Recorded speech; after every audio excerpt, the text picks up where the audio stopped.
Queen of all media na si Kris Aquino, tinalakan ang dating boyfriend na si Vice Governor Mark Leviste dahil sa pagpo-post ng picture nito kasama sina Philip Salvador.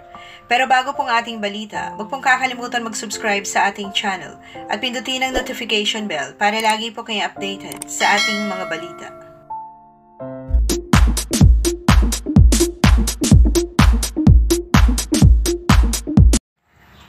Matatandaan nito lamang October 2 sa latest health update ng Queen of all media na si Kris Aquino.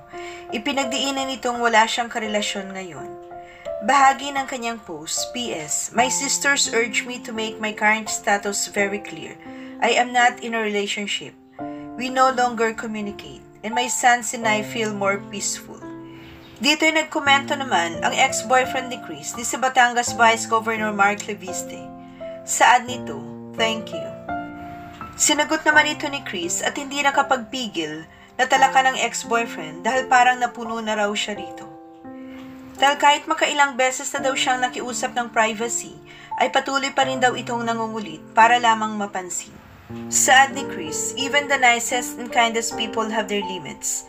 I refrained from calling you by name and I tried my best to stick to the facts. You know what you've done over and over again. You are so aware of what my sisters and I are going through, but heck, anything you gain attention. From the very start, I asked you for privacy, yet even that you felt impossible to keep. I hated being the last to know." Inungkat din ni Kris ang selfie ni Vice Governor Mark Leviste kasama sina Philip Salvador at Senator Robin Padilla. Si Philip ay ex-boyfriend ni Kris at ama ng panganay nitong anak na si Joshua. Samantalang si Robin ay naugnay rin noon kay Kris. Ayon kay Kris, hindi raw maganda ng isang taong malapit sa kanila ni Joshua ay magpo-post ng unwanted pictures na ikinasama ng kanyang kalooban.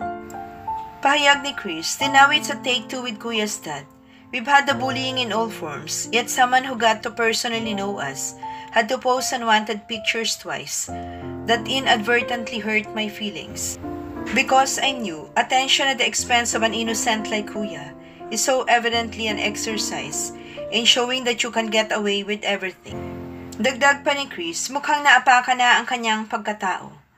Saad nito, "Ang naapakan ang dignidad naming magnanay. Be grateful, people are reading a very cleansed version."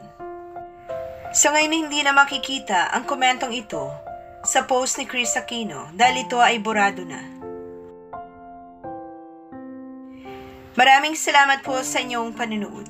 Huwag pong kalimutan mag-subscribe para sa iba pang showbiz updates. Kita-kita po tayo sa aking next video. Thank you.